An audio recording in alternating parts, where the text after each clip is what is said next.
after complaining about the neighbors, complaining about his Badger set apartment, which by the way, he was totally fine with, okay? I mean, it was a rank, stank place to live, but whatever, you know. In the end, you know, it's fine. It's fine that that's all anyone would give him.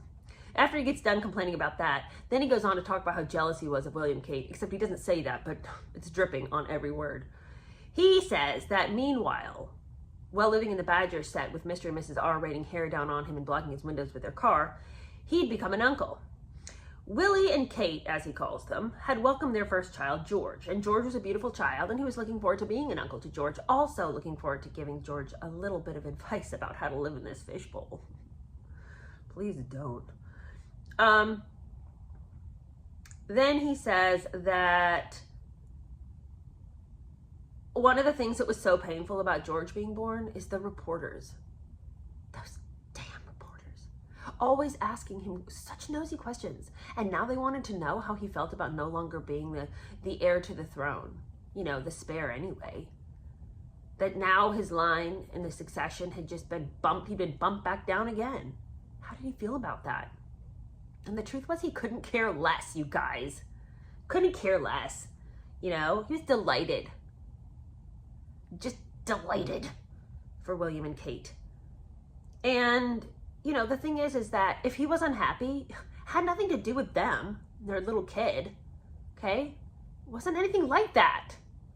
It's just that, you know, life was just like really bad all the time, okay? It had nothing to do with that. I mean, he was lonely and miserable and didn't have any kids or a wife or anything, but it didn't have anything to do with William's happiness. So, you know, stop making suggestions. Well, since he's got nothing to do, he decides that maybe he needs to think about how to celebrate his birthday. Going down to the South Pole sounds great. Since the last time he was at one of the poles, he froze his private up. But now he decides that, you know, he's just got to do something to sort of knock him out of this terrible rut he's in. Because he's just feeling bad all the time. And one of the things he feels the worst about is the fact that Pa just doesn't seem to get how sad he is. And isn't taking any responsibility for the fact that his poor parenting is what landed him in this place in the first place. So he finally decides to tell Pa that he's really having problems with panic attacks and anxiety. And would that Pa would care, you know? So Pa's like, oh, that sounds really bad. Let me set you up with a doctor.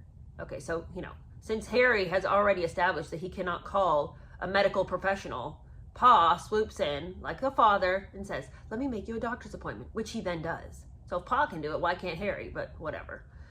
But Pa didn't know anything about the right doctor to call. It's just a general practitioner. And what's he going to do with that? That joker didn't know anything. And, you know, all he wanted to do was just slam a bunch of pills down Harry's throat. Now, okay. On the one hand, I understand Harry's dilemma. Okay, I don't want to just mock him because I think we've all had times when we've gone to the doctor and just feel like we aren't really listened to or our problems aren't necessarily considered in a way that we would like to be considered by the medical establishment.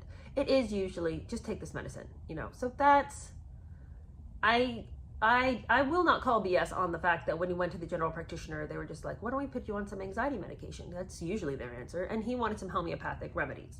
Okay. That's fine. It's his health. He can do what he wants to do. So one of the things that was suggested to him by another medical professional was that he should start taking magnesium if he didn't want to take any sort of, you know, pill. Then he could maybe start taking some supplements. But the magnesium gave him explosive diarrhea, which was unfortunate because he found that out at a wedding. Oh, I need the toilet! I need the toilet! Oh, God, I need the toilet! No. No, Megan. No! No! Look away! Megan, no! Look away! Oh!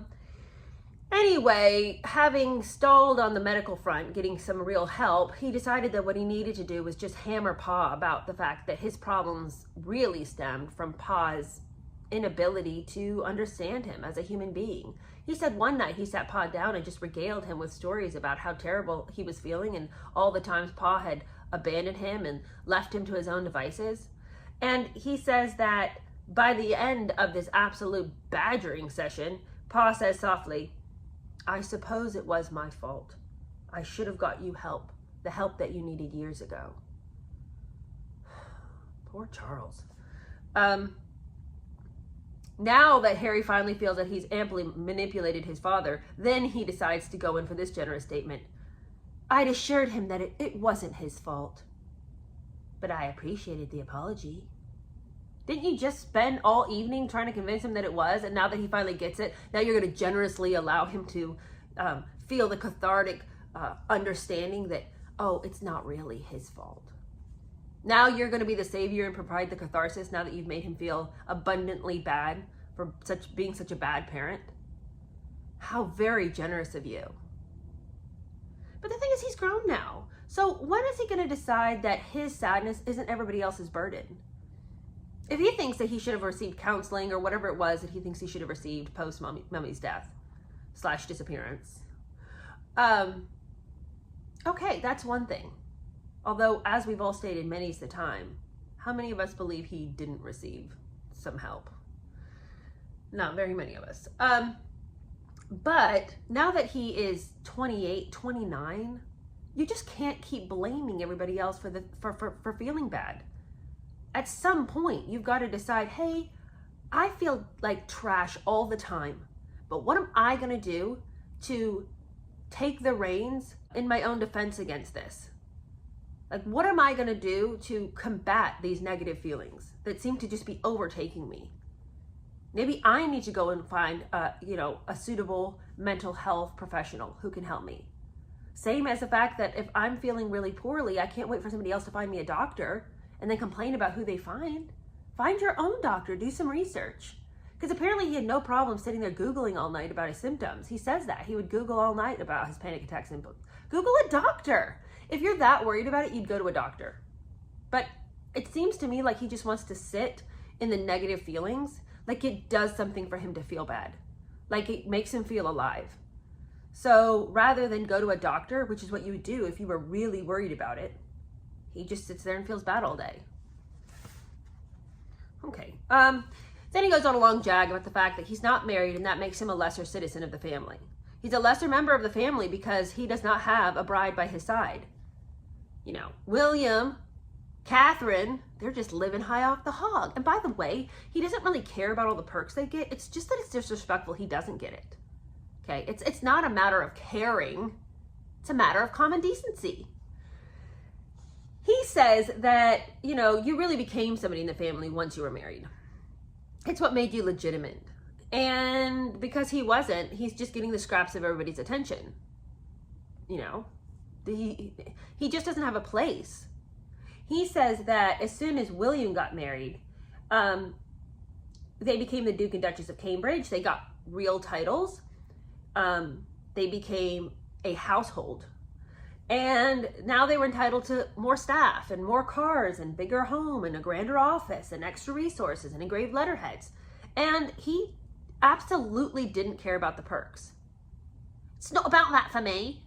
It's not about that at all, okay? I don't mind that I have to live like a pauper. My whole life is like living like a proletariat in a badger set. It's just a matter of common decency and respect. And that's why I'm concerned about. I'm concerned about the moral implications of all these people who aren't giving me the respect. I'm worried about their souls is what I'm worried about.